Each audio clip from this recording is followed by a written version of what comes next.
The restaurant was the kind of place where you could hear ice shift in glasses 3 tables away. Chrome fixtures, floor-to-ceiling windows overlooking the city, white tablecloths that probably cost more to clean than most people spend on groceries. My brother picked it because he wanted everyone to see him, to see what he'd become. I stood near the bar, watching him work the room. 28 years old and already a vice president at the firm. He wore success like cologne. Too much of it. His wife clung to his arm, laughing at jokes that weren't funny, her diamond bracelet catching light every time she raised her champagne flute. My mother sat at the head table, beaming. My father beside her, chest puffed out like he'd personally engineered my brother's career. Maybe he had. They'd been funding his ambitions since he was 12. Private schools, tutors, connections. Meanwhile, I'd worked construction to pay for community college classes I never finished. "Speech! Speech!" someone called out. My brother grinned. He loved this part.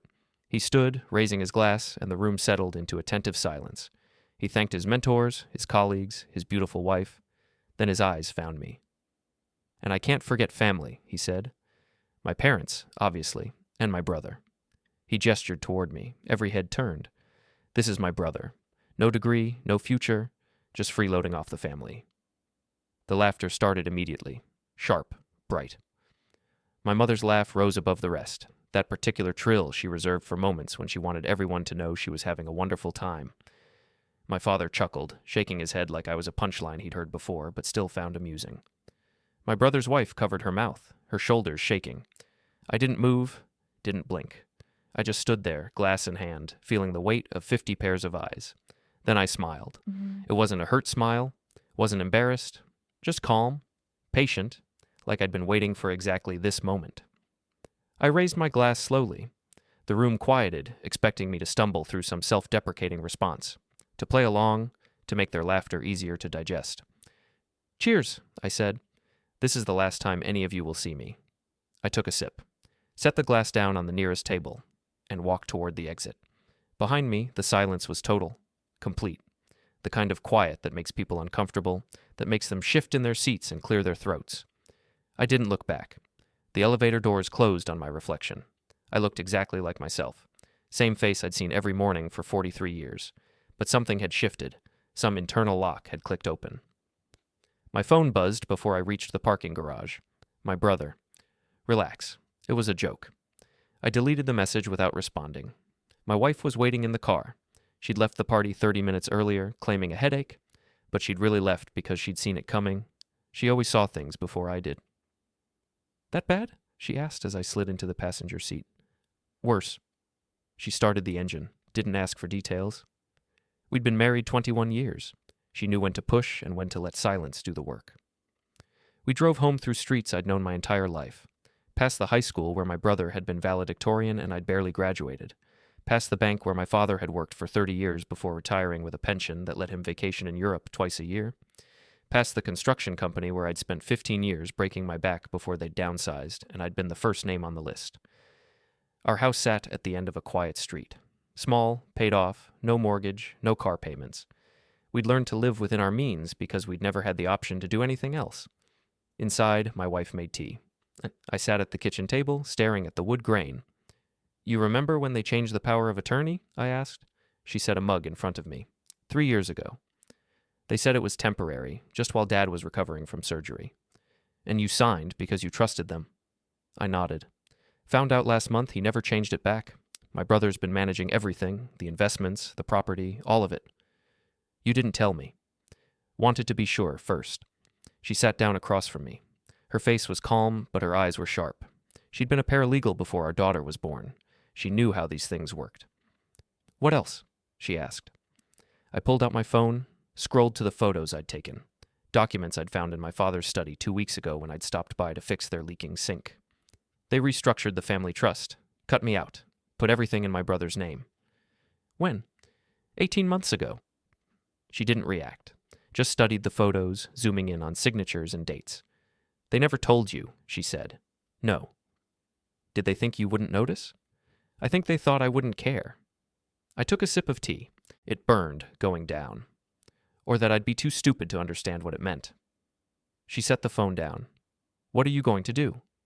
I looked at her. Really looked at her. She wasn't asking if I was going to do something. She was asking what form it would take. I'm going to remove myself from every structure they've built around me, I said. Quietly, completely. Let them realize what my absence actually costs. They'll panic. Good. She reached across the table, took my hand.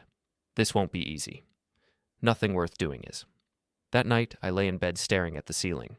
My wife slept beside me, her breathing steady. I thought about my brother's face when he'd introduced me, the casual cruelty, the assumption that I'd just take it.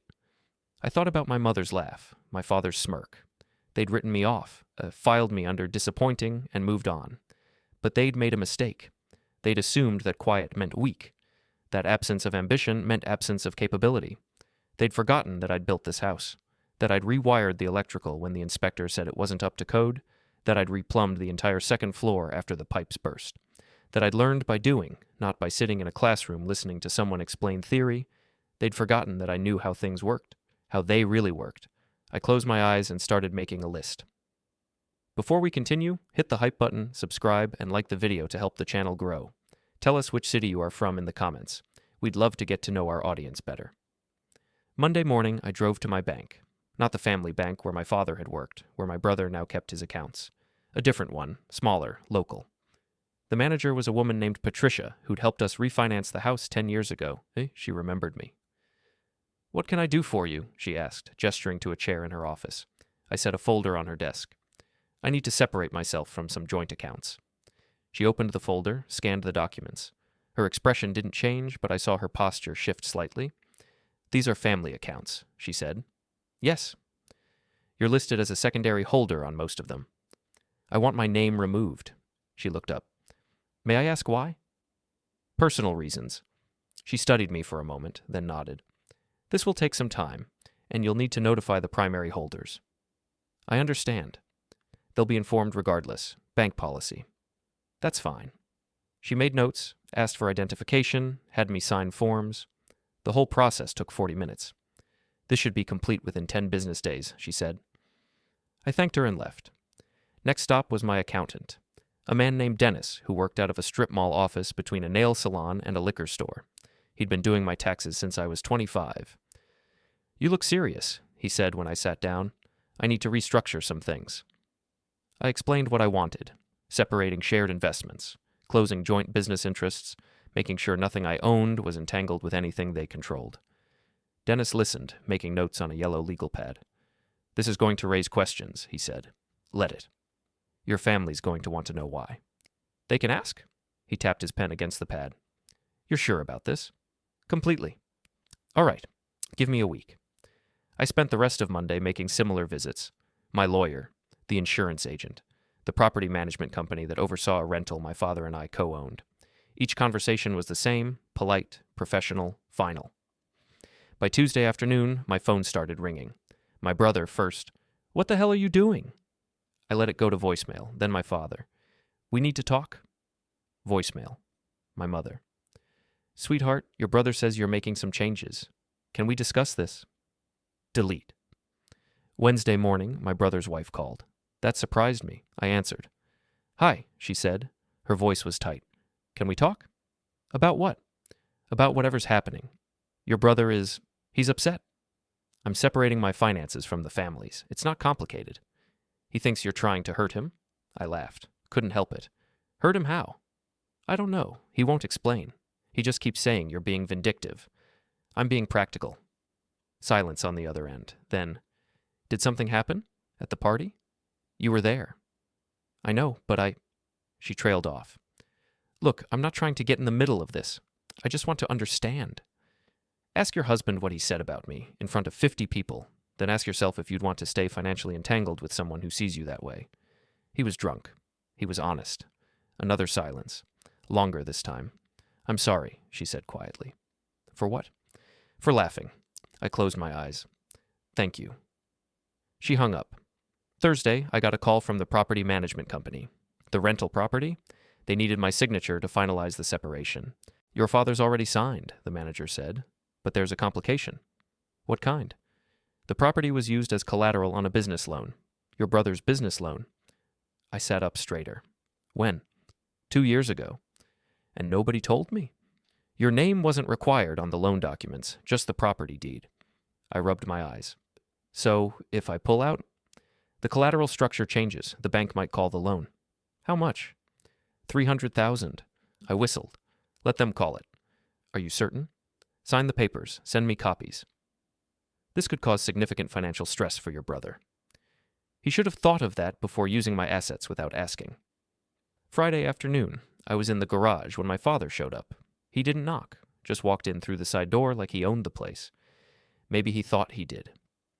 We need to talk, he said. I kept working. I was rebuilding the carburetor on my truck. Old Ford. Ran forever if you maintained it properly. So talk, I said. What are you trying to prove? Nothing. Then why are you tearing apart everything we've built? I set down my wrench, looked at him. He was 71, still tall, still broad-shouldered, but age had softened him, made him look more distinguished than he really was. You cut me out of the trust, I said. He blinked. That was a practical decision. You used my property as collateral without telling me. Your brother needed capital. You restructured the family assets and didn't consult me. You weren't interested in that side of things. You never asked.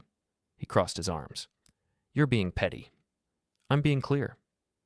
Your brother made a joke, a stupid joke. That's what this is about? This is about 18 months of decisions made without me. Decisions that affect me. That was just the moment I stopped pretending it didn't matter. You're hurting the family. I'm removing myself from it. There's a difference.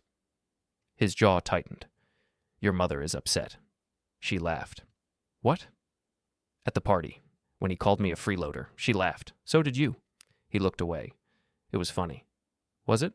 You're too sensitive. I picked up the wrench again. I need to finish this. We're not done talking. Yes, we are. You can leave or stay, but I'm done. He stood there for another minute, then turned and walked out. The door closed hard behind him. My wife appeared in the doorway. How much did you hear? I asked. All of it. And? She smiled.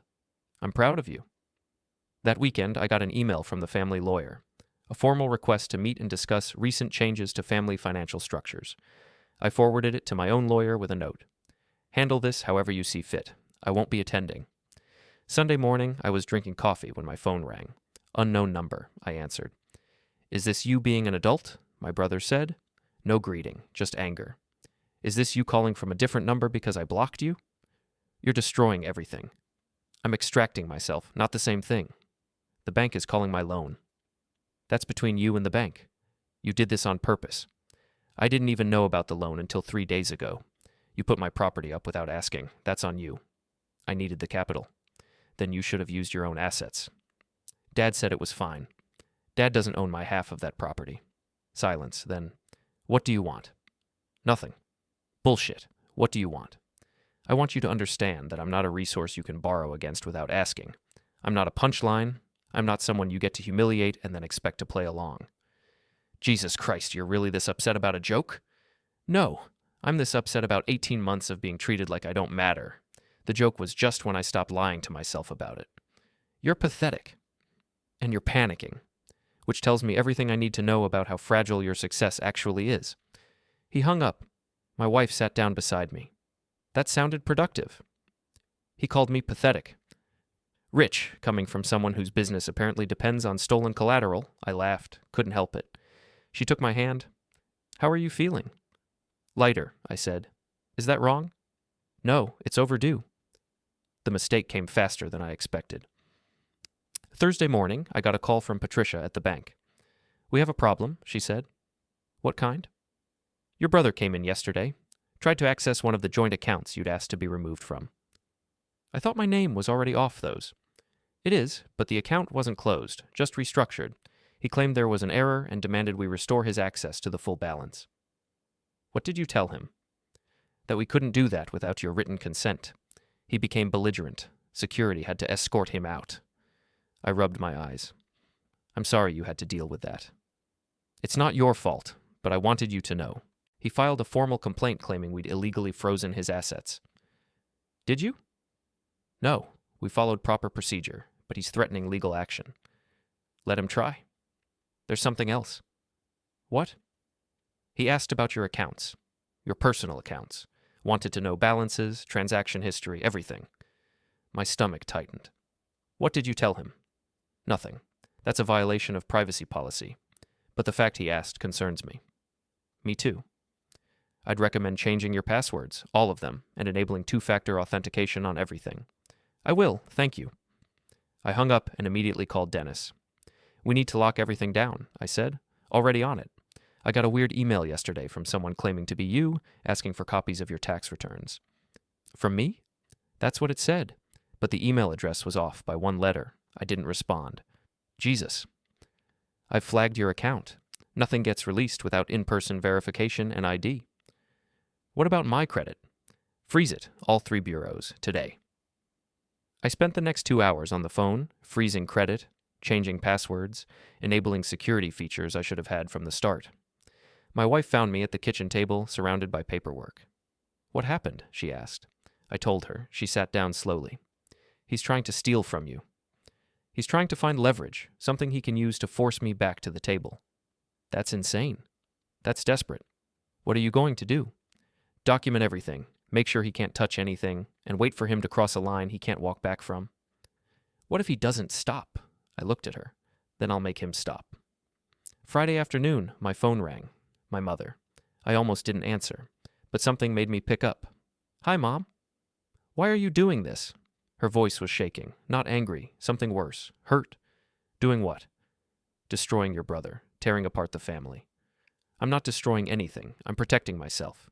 From what? From us? From being used without my consent. From being treated like I don't matter. You matter. You've always mattered. Then why did you laugh? Silence.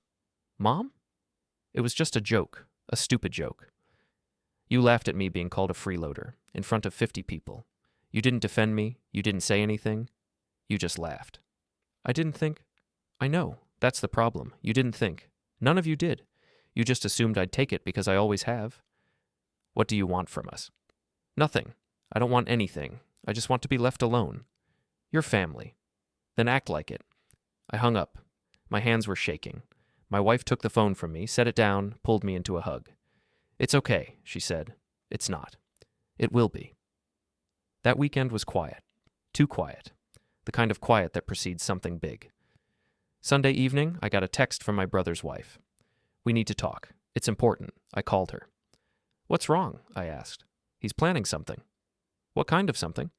I don't know, but he's been meeting with lawyers, private investigators, people I don't recognize. Did he tell you why? No, but I heard him on the phone yesterday, talking about evidence, about building a case. A case for what? I think he's trying to sue you. I laughed. Couldn't help it. For what? I don't know, but he's obsessed. He barely sleeps, barely eats, and just sits in his office making notes and phone calls. How are you doing? Scared. I'm scared of what he's becoming. Have you talked to him? He won't listen. Every time I try, he tells me I don't understand, that you're dangerous, that you're trying to destroy everything he's built. What do you think? Long pause. I think you're the only one in this family who's being honest. Thank you. What should I do? Whatever you need to do to protect yourself and your baby. He's my husband. I know, but he's also not thinking clearly, and until he does, you need to be careful. She was quiet for a moment. He asked me to spy on you. What? He wanted me to meet with you again, get you to trust me, find out what you're planning. Is that what this call is? No. God, no.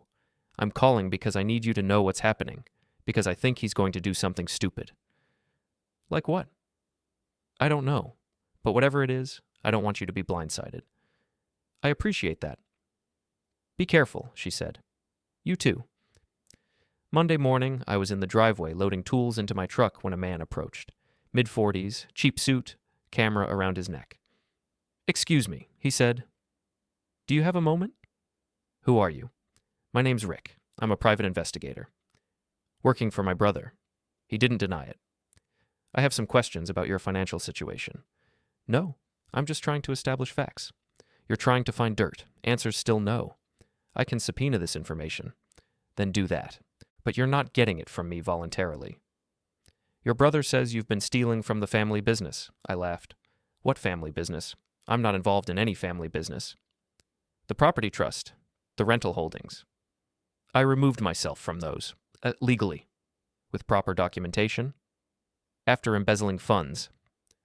Is that what he told you? Rick consulted a notebook. He claims you withdrew substantial sums without authorization. I withdrew my own money from accounts I was legally entitled to access. If he has a problem with that, he can take it up with the bank. So you don't deny the withdrawals. I don't deny managing my own assets, which is not a crime. We'll see about that. He took a photo. I didn't stop him. You get what you came for? I asked. For now. He walked away. Got into a gray sedan parked down the street. I called my lawyer. They're building a harassment case against me, I told him. What do I need to do? Document everything, every interaction, every contact, time, date, what was said. If they're going to play this game, we're going to make sure we have receipts. He sent a private investigator to my house. Did you talk to him? Briefly. Told him to pound sand. Good. Don't engage. Don't explain. Just document and move on. What if it escalates? Then we file for a restraining order. But let's see what they do next first. What they did next surprised me. Wednesday morning, I got an email from my father's attorney. Not the family lawyer, a different one. This one specialized in elder law. Mr. Patterson, I represent your father regarding concerns about his financial welfare.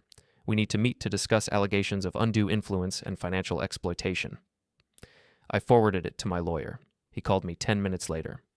They're going for the nuclear option, he said. Meaning?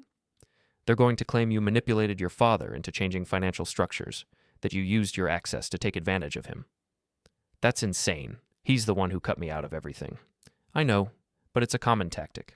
Project their behavior onto you, then build a case around it. What do I do? Nothing. I'll handle the response. But this confirms they're desperate. How desperate? Desperate enough to accuse you of elder abuse, which, if they can make it stick, could result in criminal charges. I felt my chest tighten. They can't actually make that stick, right? Not if we have documentation, which we do. Every withdrawal, every account change, every legal document was processed properly through official channels, but they can make your life hell trying. Great. There's something else. What? Your mother's name is on some of these new filings. Did she agree to this? I have no idea. Find out. If she didn't, that's fraud, and it gives us ammunition. I hung up and stared at my phone. My wife appeared in the doorway. Bad news? They're accusing me of financial elder abuse. Jesus Christ. They're throwing everything at the wall to see what sticks. She sat down beside me. What do you need? I need to talk to my mother, without my father or brother present. You think she'll meet with you? Only one way to find out. I texted her. Coffee, just us. I need to ask you something important. 3 dots appeared. Disappeared. Appeared again. Then, tomorrow, 10 a.m., the place on 5th. The coffee shop was crowded. My mother was already there, sitting in the back corner. She looked smaller than I remembered. Older. I sat down across from her. Thank you for meeting me, I said. Your father doesn't know I'm here. I figured. She looked at her hands. He's very angry with you. I know. Your brother is worse. He's obsessed. Convinced you're trying to ruin him. I'm not trying to ruin anyone. I'm just protecting myself. By destroying everything we built. Mom, I didn't build any of it. You made that clear when you restructured the trust without telling me. She flinched. That was your father's idea. Did you agree to it? I didn't disagree. That's not the same thing. She looked up. What do you want from me? The truth. Did you sign documents this week accusing me of financial elder abuse? Her face went pale. What? Your name is on legal filings claiming I manipulated Dad into changing financial structures, that I exploited his trust for my own benefit. I never signed anything like that. Are you sure? Yes, I haven't signed anything in weeks. I pulled out my phone, showed her the documents my lawyer had sent. Her hands shook as she read them. This is my signature. Is it real? It looks real, but I didn't sign these. Could your brother have forged them? I can't. She set the phone down. Why would he do that? Because he's desperate. Because he's built a business on borrowed money and inflated numbers, and now it's collapsing. Because he needs a villain, and I'm convenient. She closed her eyes. What have we done? You tell me. I thought we were helping. When we restructured the trust, your father said it would simplify things, make succession easier. He said you didn't care about that side of things. He never asked me. I know that now, but at the time, it seemed practical. And at the party, when he called me a freeloader, She opened her eyes, tears on her cheeks. I laughed because I was uncomfortable, because everyone else was laughing, because I didn't know what else to do. You could have defended me. I should have. You're right. I should have. We sat in silence. What happens now? She asked. You need to tell your lawyer you didn't sign those documents, that your signature was forged, because if you don't, I have to. That would mean accusing your brother of fraud. Yes, I can't do that. Then you're choosing him over the truth. He's my son. So am I? She looked at me with something that might have been recognition, like she was seeing me clearly for the first time in years. I'll talk to the lawyer, she said quietly. Thank you. But I can't promise anything beyond that. That's all I'm asking. She left 15 minutes later. I stayed, finishing coffee that had gone cold. My phone buzzed. My lawyer. Your mother's attorney just called. She's withdrawing her name from the filings. Says the signature was unauthorized. What does that mean? It means they're scrambling. It means their case just got weaker, and it means your brother might be looking at fraud charges. Will they pursue it? Depends on whether your mother cooperates with an investigation. My guess, she won't. But the damage is done. Everyone knows he forged documents. Everyone. Everyone who matters. The lawyers, the bank, the court, if it goes that far. That evening, I got a text from my brother's wife. He knows about your mother. He's losing it. I didn't respond. Another text. Please be careful. I don't know what he'll do. I showed it to my wife. Maybe we should stay somewhere else for a few days, she said. I'm not leaving our home. He's unstable. Then he needs to deal with that, but I'm not running. She didn't look happy, but she nodded. That night, I barely slept. Every sound felt amplified. Every car that drove past. Every creak in the house. At 2 a.m, I got up. Checked the locks, the windows, the garage door. Everything was secure. But I couldn't shake the feeling that something was coming. It came Friday afternoon. I was at the hardware store picking up supplies for a deck repair when I saw him, my brother, standing in the parking lot beside my truck. I approached slowly. What are you doing here? I asked. We need to talk. No, we don't. You turned Mom against me. I didn't turn anyone against you. I told her the truth. You showed her private documents. Documents you forged her signature on. His jaw clenched. I didn't forge anything. Then explain how her signature ended up on papers she says she never signed. She's lying. Why would she lie? Because you manipulated her, just like you manipulated Dad. I set down the supplies I was carrying. I'm done with this conversation. You're not going anywhere. He stepped between me and my truck. Move, I said. Make me. I could see people watching now. Store employees, customers, a small crowd forming at a distance. Last chance, I said. Move, or I walk around you. You've destroyed everything. My business, my reputation, my family. You did that yourself. I built something, from nothing, and you couldn't stand it. I didn't care what you built until you started using my assets to prop it up. They were family assets. They were mine. You just decided they were yours to use. He shoved me, hard. I stumbled back, but didn't fall. Feel better? I asked. He shoved me again. I caught his arms, twisted, used his momentum against him. Basic self-defense I'd learned working construction sites where fights happened. He ended up on the ground. I didn't hit him, didn't kick him, just held him there while he struggled. Listen to me, I said quietly. This ends now. No more investigators, no more forged signatures, no more showing up where I am. You walk away and you deal with your problems like an adult. Go to hell. Your choice. I let him go, stepped back. He scrambled to his feet.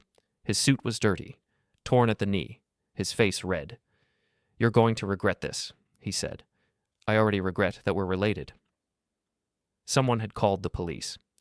I heard sirens approaching. My brother heard them too. He looked around, saw the crowd, and ran.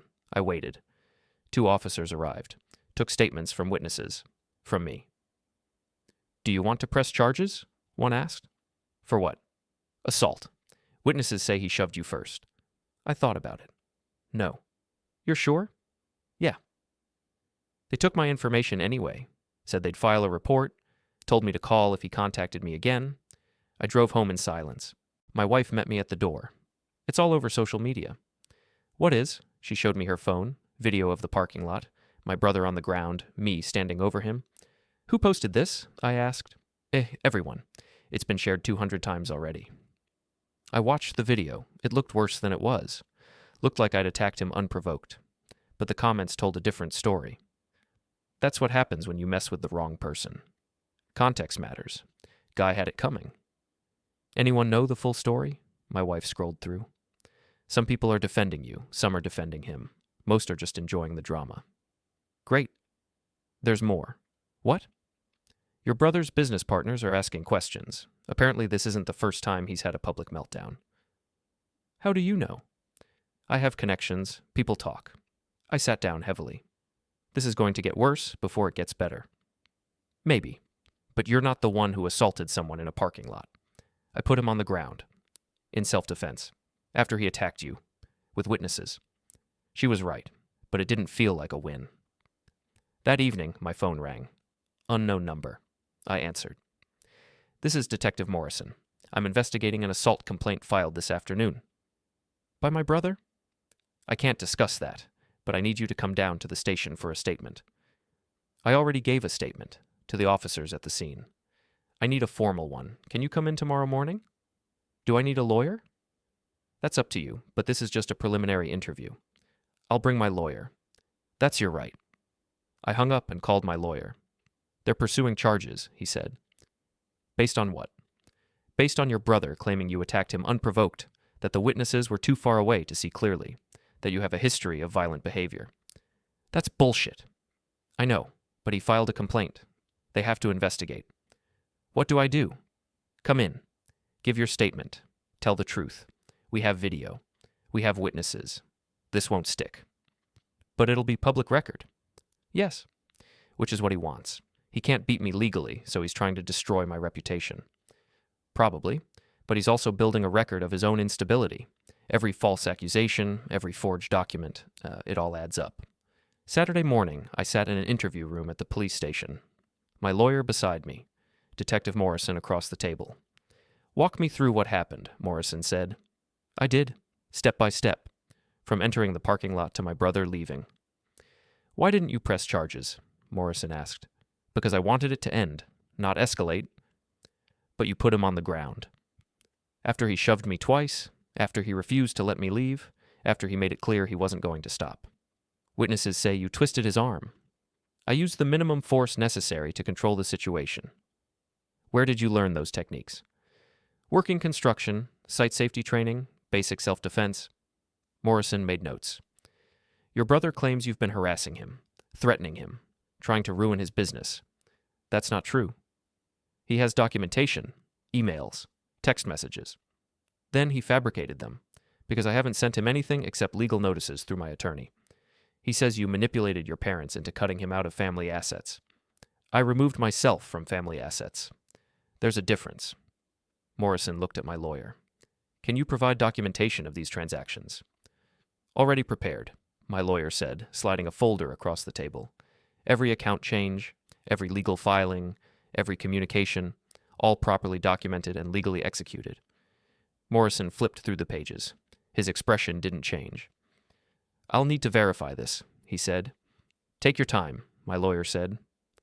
The interview lasted 2 more hours. By the end, I could tell Morrison wasn't buying my brother's story, but he was thorough, professional. I'll be in touch, he said. We left. In the parking lot, my lawyer turned to me. That went well, he said. Didn't feel like it. He's going to verify everything. When he does, he'll see your brother's lying. The complaint will be dismissed. And then what? Then you decide if you want to pursue charges against him. For assault, for filing a false police report, for fraud. I just want this to be over. I know, but it's not over yet. Not until he runs out of ammunition. How much more can he have? With desperate people, there's always more. Sunday was quiet. Too quiet. I spent the day working in the garage, trying to keep my hands busy and my mind from spiraling. Monday morning, I got a call from Dennis. We have a problem, he said. What now? Your brother filed for bankruptcy. Chapter 11, business restructuring. I thought he was trying to save it. He was. This is Plan B, and it names you as a creditor. What? He claims you owe him money from the property deal. Says you withdrew funds that belonged to the business and now he's calling in the debt. I laughed, bitter. That's creative. It's also bullshit, but it means you're going to get dragged into bankruptcy proceedings. Can he do that? He can file it. Doesn't mean it'll hold up, but it buys him time and makes your life complicated. How complicated? You'll need to respond, provide documentation, possibly testify. It could take months. Perfect. There's more. Of course there is. He listed your parents as creditors, too. Claims they loaned him startup capital that he can't repay. Did they? According to his filing, yes. $300,000. When? 5 years ago. I rubbed my eyes. They never told me. Why would they? It was their money. Because it explains why they were so invested in his success. They had skin in the game, and now they're going to lose it. I sat down. Does he know that? That by filing bankruptcy, he's publicly admitting he can't pay them back? I'm sure he does, but he's probably betting they'll forgive the debt or settle for pennies on the dollar. They're going to be furious. Not your problem. Feels like my problem. It's not. You didn't make him fail. You didn't make him borrow money he couldn't repay. You didn't make him gamble on a business plan that didn't work. No, I just refused to keep being his safety net. Which was the right call? I hung up and told my wife. She listened quietly, then said, Your parents are going to blame you for this. I know. Even though it's his fault. Doesn't matter. I'm the one who withdrew support. Therefore, I'm the one who caused this. That's not fair. No, but it's predictable. The call from my father came that afternoon. Did you know about this? He demanded. About what? The bankruptcy. Your brother just filed for bankruptcy and listed us as creditors. I found out this morning. You did this? No, he did this. By building a business on borrowed money and fake projections. If you hadn't pulled out your support I never agreed to give in the first place. The property was collateral. We had an understanding. No, you and he had an understanding. I was never consulted. Because we knew you'd say no. Exactly. So you went around me, used my assets without permission, and now you're mad that I stopped it. We're going to lose everything we loaned him. That's between you and him. You're heartless. I'm realistic. You made a bad investment. That's not my responsibility to fix. He hung up. My wife found me sitting on the back porch. You okay? She asked. Not really. She sat beside me. What are you thinking?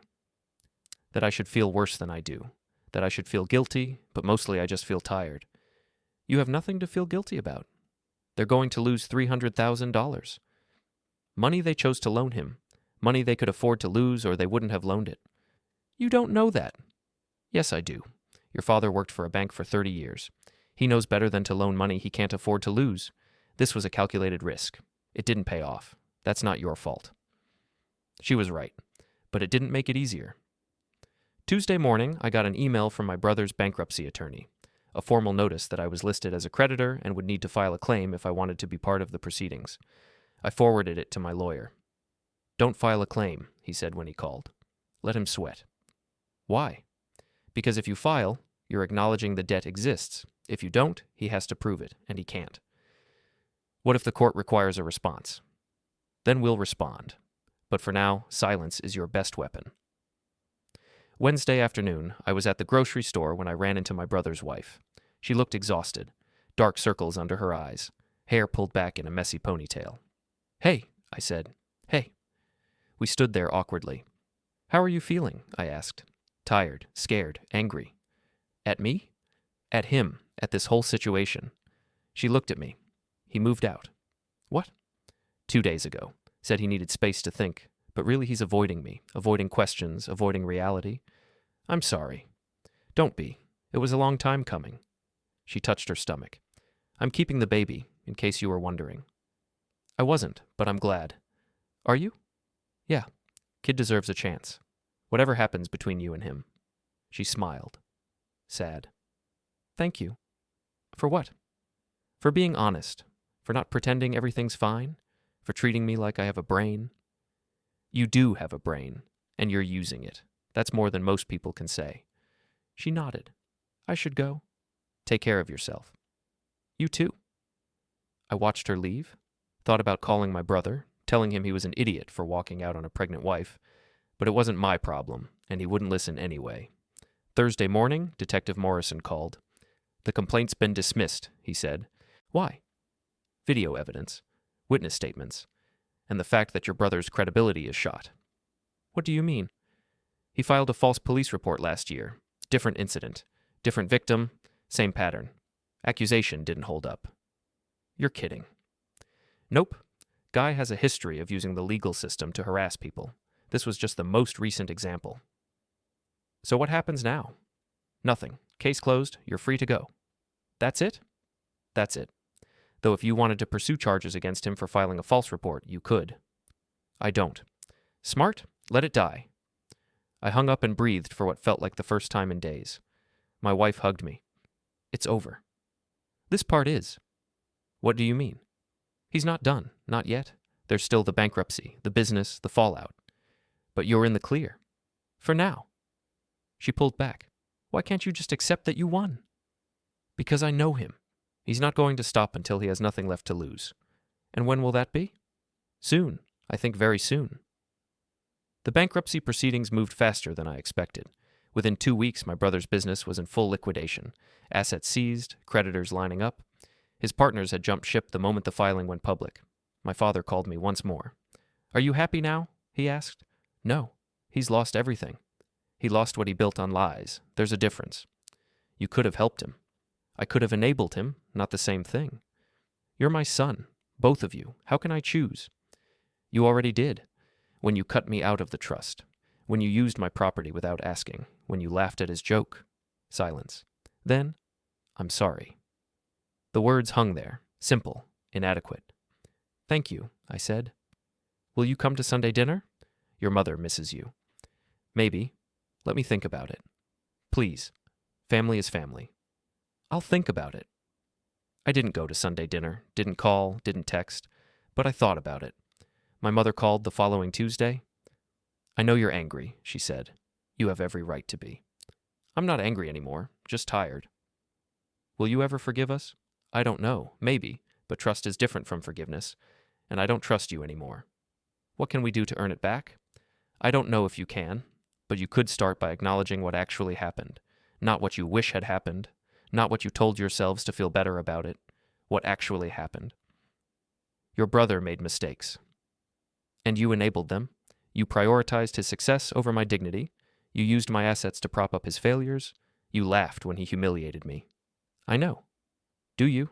Because every conversation we've had, you've made excuses, minimized, deflected. I haven't heard you say that what you did was wrong. Long pause. Then, you're right. What we did was wrong. What I did was wrong. I chose comfort over courage. I chose keeping the peace over defending you.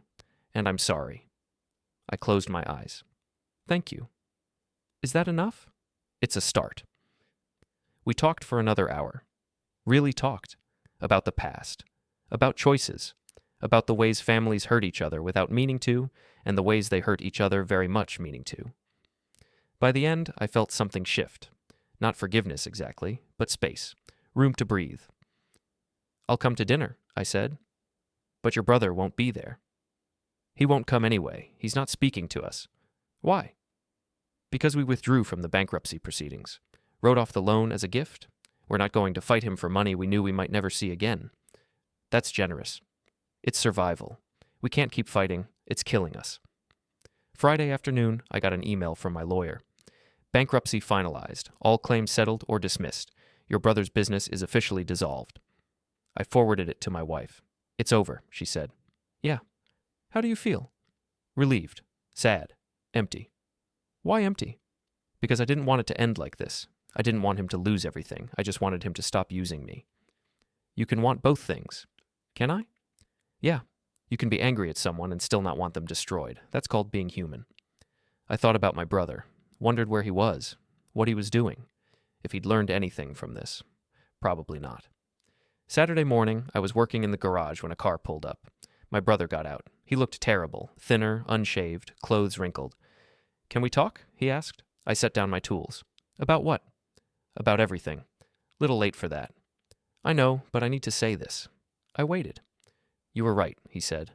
About all of it. I built something on borrowed money and inflated numbers. I used your assets without asking. I treated you like you didn't matter. And when it all fell apart, I blamed you instead of taking responsibility. Okay. I'm sorry. I looked at him, tried to see if he meant it, if this was real or just another play.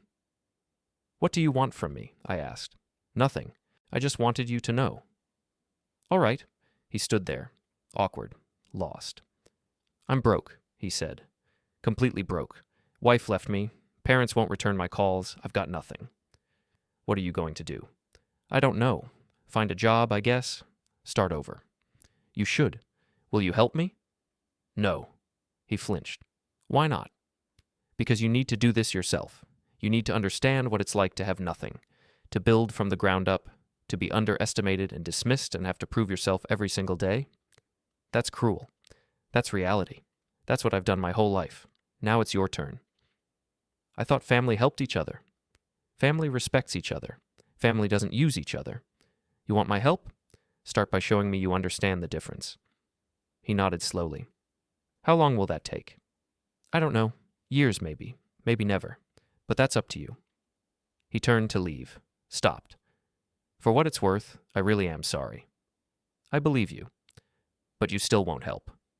Not like you want. But I'm not going to actively hurt you either. What you do from here is your choice. He got in his car and left.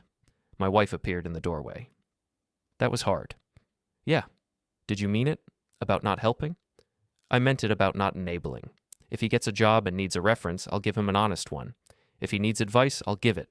But I'm not giving him money or connections or shortcuts. Because he needs to earn it. Because he needs to understand what earning it actually means. Sunday dinner was strange. My parents' house felt different, smaller, quieter, like something vital had been removed. My mother hugged me at the door, held on longer than usual. My father shook my hand, looked me in the eye. Thank you for coming. Thanks for inviting me. Dinner was simple. Roast chicken, vegetables, conversation that stayed carefully away from everything that mattered. But after dessert, my father cleared his throat.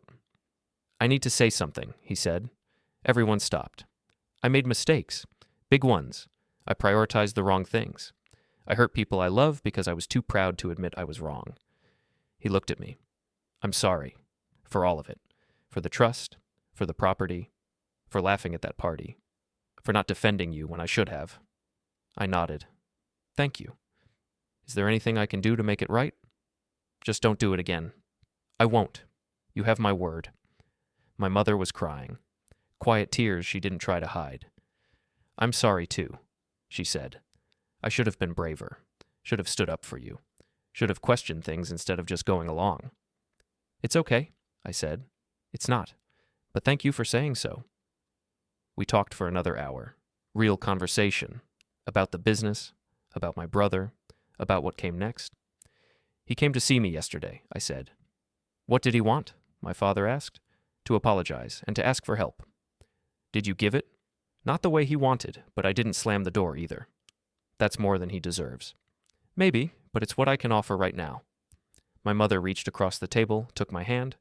You're a better man than we gave you credit for. I'm just trying to be fair. That's exactly what makes you better.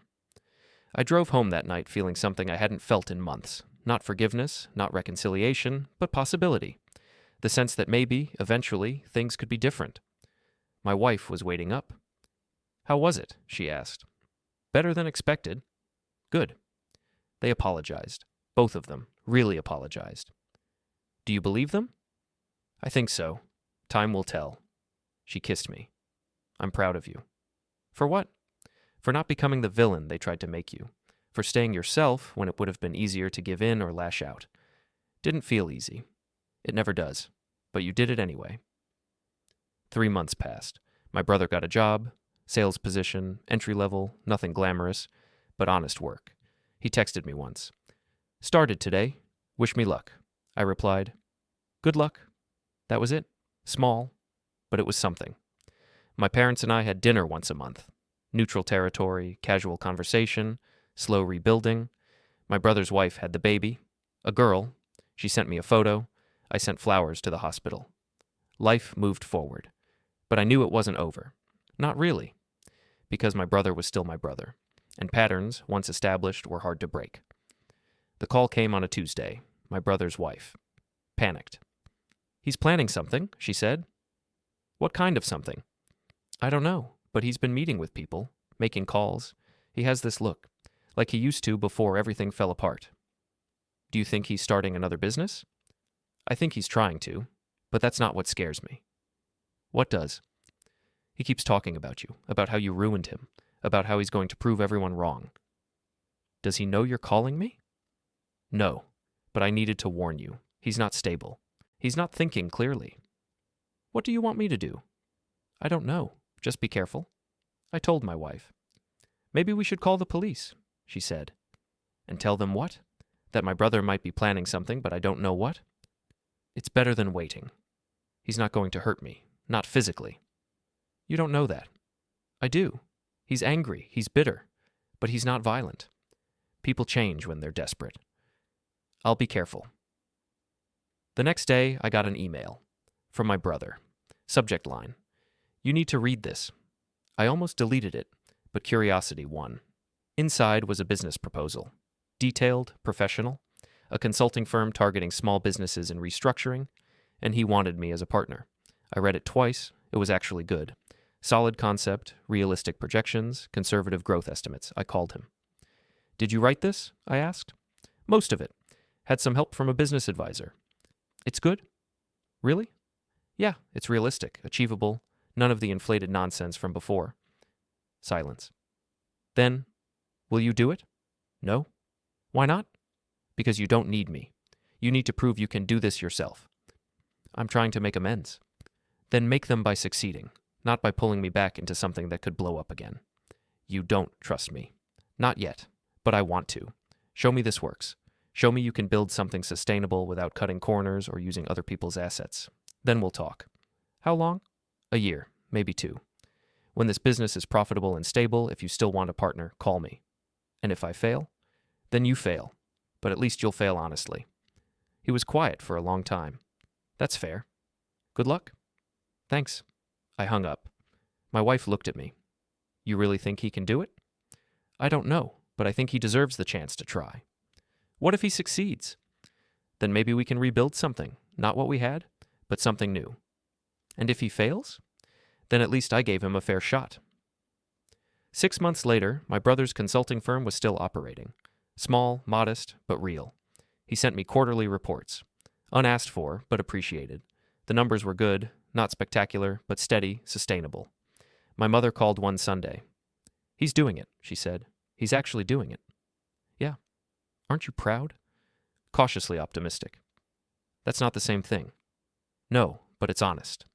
When are you going to forgive him? I already have, but forgiveness doesn't mean forgetting, and it doesn't mean going back to how things were. Will things ever be normal again? Define normal. Family dinners, holidays together, the way it used to be. I don't know. Maybe. But it'll be different. It has to be. Why? Because we're all different now. We know things we can't unknow. We've seen sides of each other we can't unsee. Is that bad? Not necessarily. Just different. Christmas came. My brother joined us for dinner at my parents' house. It was awkward, polite, careful, but it wasn't hostile. We talked about his business, about the baby, about neutral things that didn't carry the weight of the past. As I was leaving, he walked me to my car. Thank you, he said. For what? For not destroying me when you could have. I never wanted to destroy you. I just wanted you to stop destroying me. I know, and I did. Stop, I mean. I noticed. Does that count for anything? I looked at him. Really looked at him. He was older, harder, but maybe wiser too. It counts, I said. It doesn't fix everything, but it counts. That's enough, for now. Yeah, it is. 9 months after that, my brother's business hit its first major milestone, a contract with a regional chain, significant revenue, real growth. He called me, excited, happy. We did it, he said. You did it. I want you to come see the office, meet the team. When? Whenever you're free. I went the following Tuesday. The office was small, professional, clean, 3 employees, all young, eager. My brother showed me around, proud, but not arrogant. What do you think? He asked. I think you built something real. Does that mean you'll reconsider being a partner? I thought about it. Really thought about it. Not as a partner, I said, but maybe as an advisor, if you want feedback, if you want someone to keep you honest. I want that. All right, let's try it. We shook hands. It felt like a beginning, not of what we'd had, but of something new, something honest, and maybe eventually something good. But that was still in the future. For now, it was enough to know we were moving forward, not as brothers, not yet, but as two people who'd hurt each other, learned from it, and were trying to do better. That was all I could ask, all anyone could ask. The call came 6 months later. My father, voice shaking. "Something's happened," he said. "What?" "Your brother. There's been an incident." My chest tightened. "What kind of incident?" "He's okay, physically, but there's a problem, a big one." "Tell me." "He took money from a client trust account, used it to cover payroll when cash flow got tight. Thought he could pay it back before anyone noticed." Jesus Christ. They noticed. They're threatening to file charges. "How much?" $40,000. I sat down. "Does he have it?" "Not all of it. Maybe half." He's scrambling to get the rest. "When do they need it?" "End of the week." I closed my eyes. "Why are you calling me?" "Because you're his brother. Because he needs help. He needs consequences. This isn't a mistake. This is fraud. Please, just talk to him." "No." "Please." "Dad, he stole money. From clients. That's not a mistake. That's a crime. He was desperate. Then he should have called me. Should have asked for help. Should have done literally anything except steal. Will you at least think about it?" "No, I won't. He made his choice. Now he has to live with it." I hung up. My wife found me sitting at the kitchen table. "What happened?" she asked. I told her. She was quiet for a long time. "What are you going to do?" "Nothing." "Nothing?" "He crossed a line. I can't uncross it for him." "Even if he goes to jail?" "Even then." "That's harsh." "That's reality. I gave him a chance, multiple chances. He chose this." She sat down beside me. "Do you believe that? Really?" "I have to." But I didn't sleep that night. The next morning my brother called. I didn't answer. He called again. Finally, I picked up. "What?" I said. "I know you know." "Yeah. I'm sorry." "That's not enough." "I know. But I'm still sorry." "Why did you do it?" "Because I was 3 weeks from making payroll and I didn't have the cash. Because I thought I could fix it before anyone noticed. Because I was stupid and desperate and I made a terrible choice." "Why didn't you call me?" "Because I was embarrassed. Because I didn't want to admit I was failing again." "So instead, you committed a felony." Silence. "What do you want from me?" I asked. "I don't know. Forgiveness, maybe. Understanding." "I can't give you either of those right now." "Then what can you give me?" "Honesty. You screwed up. Badly. And there are consequences for that. Legal consequences. Professional consequences. Personal consequences. I can't fix this for you. I won't." "Will you at least come see me before everything falls apart?" I thought about it. "Where?" "My office. Tomorrow morning." "Fine. But I'm not changing my mind." "I know." The office looked different than it had 6 months ago. Smaller, sadder. Like hope had left the building. My brother was alone. His employees had quit when the news broke. He looked terrible. Worse than after the bankruptcy. "Thank you for coming," he said. "Don't thank me yet." He gestured to a chair. I sat. "I know what you're thinking," he said. "You don't. You're thinking I haven't changed, that I'm still the same person who built a business on lies and borrowed money, that I'll never learn. Are you?" "I don't know. Maybe. But I want to be better. I'm trying to be better." "Trying isn't enough when you're stealing from clients." "I know. Do you? Because from where I'm sitting, you just repeated the exact same pattern. Cash flow problems, desperate decision, using other people's money without permission." "It's not the same." "It's exactly the same. The only difference is the scale." He looked down. "What should I do?" "Give the money back. All of it. Even if you have to liquidate everything. Even if it means bankruptcy again. And then? Face whatever charges they file. Take responsibility. Don't make excuses. I'll go to jail. Maybe, maybe not. But that's not my decision. Or yours. That's for the courts. Will you help me? With the money?" "No." "Why not?" "Because you need to fix this yourself. You need to understand that actions have consequences and nobody's going to bail you out anymore." "That's cruel." "That's honest. You want cruel? Cruel would be me telling you it's okay. That I'll cover it. That we can make this go away. That's what got you here. People letting you off the hook, enabling your worst instincts. So you're just going to watch me burn? I'm going to watch you take responsibility. There's a difference. He stood, paced. I thought family stuck together. Family doesn't cover up crimes. Family doesn't enable self-destruction. Family tells you the truth even when it hurts. And the truth is, I'm on my own. The truth is, you're an adult who made an adult decision and now you face adult consequences. But you're not alone. If you do the right thing, if you take responsibility, if you show real change, I'll be here. Not to fix it, but to support you through it. What's the difference? Everything. He sat back down, looked at me with something that might have been understanding. You're not going to give me money, he said. No. Or connections to help me get out of this. No. Or character references or anything that might make this easier. Not unless you earn it by doing the hard thing first. And the hard thing is? Owning it. Completely. No excuses. No minimizing. Just the truth. He was quiet for a long time. Then, okay. Okay, what? I'll do it. I'll give back the money. I'll face the charges. I'll take responsibility. Really? Really, because you're right. I keep making the same mistakes because people keep letting me. It's time to stop. I studied him, looking for the angle, the play, the manipulation, but I didn't see it. Maybe it was still there. Maybe he was just better at hiding it. Or maybe, just maybe, he meant it. Good, I said. Will you be there when I turn myself in? Do you want me there? Yeah. Then I'll be there. We sat in silence. Finally, he said, I'm sorry. For all of it. The party, the business, the lies, everything. I know. Do you forgive me? I'm trying. That's all I can ask. 3 days later, my brother met with the clients he'd stolen from. Returned the money, all of it. Sold his car to cover the difference. They agreed not to press charges if he dissolved the business immediately and agreed to never work in financial services again.